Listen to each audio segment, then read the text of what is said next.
Hello বন্ধুরা। তো আজকে বাড়িতে আমি মাছের ডিমের রসা বানিয়েছিলাম। তো সাধারণত মাছের ডিমের বড়াই হয়, কিন্তু রসা করেছিলাম, আমি বড়া বানাইনি। তো চলো কীরকম করে বানাই তোমাদের সঙ্গে সেটাই শেয়ার করি।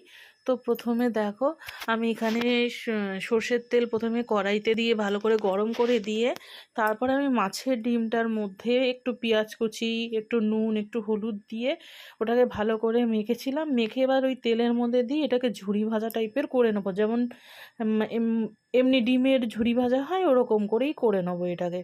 আর সব সময় মাছের ডিমের বড়া, আর আমার হাজবেন্ড ও খুব একটা পছন্দ করে না ওরকম বড়ার তরকারি।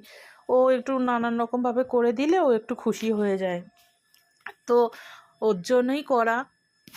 তো দেখো, আমি একদমই ঝুরি ভাজা করে নিয়েছি, করে ওটা তুলে নিয়ে আবার একটু তেল দিয়েছি। সেই তেলের মধ্যে গোটা গরম মশলা, তেজপাতা সব ফোড়ন দিয়ে আর জিরে ফোড়ন দিয়ে ওটাকে একটু ভাজা ভাজা করে নিলাম, জিরেটাকে কিছুক্ষণ।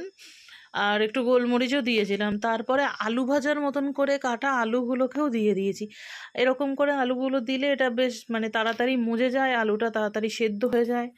তো আলুটা একটু নাড়াচাড়া করে নিয়ে তার মধ্যে আমি পেঁয়াজ কুচি দিয়েছি, পেঁয়াজটাও দিয়ে একটু নাড়াচাড়া করে নিচ্ছি। কিছুক্ষণ নাড়াচাড়া করে নেওয়ার পর এবার এটার মধ্যে আমি একটু হলুদ ও নুন দেব। নুনটা দিলে হয় কি, তাড়াতাড়ি মজে যাবে, সময়টা কম লাগবে, সেই জন্য তো আমি পর্যাপ্ত নুন এখনই দিয়ে দিয়েছি। আর যেহেতু মাছের ডিমের মধ্যেও নুন দিয়েছিলাম, সেই জন্য নুনটা ব্যালেন্স করে দিতে হবে যাতে নুন পোড়া না হয়। তো একটু ভাজা ভাজা হয়ে যাওয়ার পর আমি এর মধ্যে পেঁয়াজ বাটা, আদা বাটা, রসুন বাটা সব একসাথে করে বেটে দিয়ে দিয়েছি। দিয়ে এবার আবারও ভালো মতন করে একটু নাড়াচাড়া করে নিচ্ছি কিছুক্ষণ।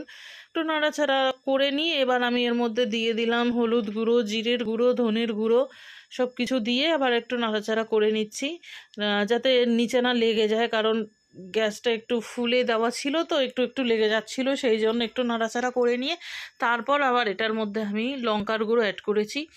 লঙ্কার গুঁড়োটা যে যেরকম ঝাল খায় সেই অনুপাতে অ্যাড করা উচিত। তো আমার বর খুব একটা ঝাল খেতে পারে না, সেই জন্য আমি একটু কমই দিই লঙ্কার গুঁড়োটা। দিয়ে একটু নাড়াচাড়া করে এবার মশলা ধোয়া জলটা দিয়ে দিয়েছি। মশলা ধোয়া জলটা দিয়েছি যাতে না পুড়ে যায় মশলাটা, সেই জন্য দিয়ে এবার এটাকে ভালো করে কষাতে হবে। যতক্ষণ না মশলা থেকে তেল ছাড়ছে ততক্ষণ ধরে কষানোর পর তারপর আমি ভুজিয়াটা দিয়ে দিয়েছি, মাছের ডিমের যে ভুজিয়া করে রেখেছিলাম ওইটা দিয়ে এবারও এটাকে ভালো করে নাড়াচাড়া করতে হবে কিছুক্ষণ ধরে সময় নিয়ে ধিমে আঁচে। এবার এবার গ্যাসটার ফ্লেমটা কমিয়ে দিয়ে ধিমে আঁচে আস্তে আস্তে করে এটাকে কষাতে হবে। ভালো মতন করে নাড়াচাড়া করার পর আবার এটার মধ্যে আমি জল অ্যাড করেছি। আর জলটা এবার একটু বেশি করেই দিতে হবে, কারণ এটা একটু সময় লাগবে, সেদ্ধ হতে হবে, সেই জন্য।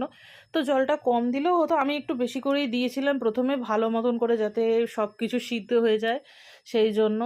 তো দিয়ে দেখো ঝোলটা কিন্তু একদমই কমে গেছে। এবার শুধু নাড়াচাড়া করা। এটা আমরা এটা রুটি দিয়ে খেয়েছিলাম রাত্রেবেলা, তো এটা সেই জন্য একদমই ঝোল রাখিনি, কারণ মাছের ডিমের বড়া করলে এটা ঝোল খাওয়া যায়, কিন্তু এটা আমি একদম রসা টাইপের করেছিলাম। তো এটা ফুটতে ফুটতে কমে আসতে এবার এর মধ্যে আমি গরম মশলা গুঁড়ো দিয়েছি। যারা ঘি খায় তারা ঘিও দিতে পারে, আমি দিইনি, আমি শুধু গরম মশলা গুঁড়োটাই দিয়েছি। দিয়ে এবার নামিয়ে নিলেই আমার এই মাছের ডিমের বড়ার রসা একদম রেডি। এটা ভাত দিয়েও খাওয়া যেতে পারে, আমরা রুটি দিয়ে খেয়েছিলাম, আমার খেতে খুব ভালো হয়েছিল। হাজবেন্ড বলেছিল খেতে দারুণ হয়েছে, যদিও আমার সব রান্নাই ওর কাছে খুব ভালো লাগে, তবুও তোমরাও বাড়িতে এরকমভাবে রান্না করে খেতে পারো, তোমাদের প্রিয়জনকে খাওয়াতে পারো। আশা করি তোমাদের ভালো লাগবে। ধন্যবাদ। হর হর মহাদেব।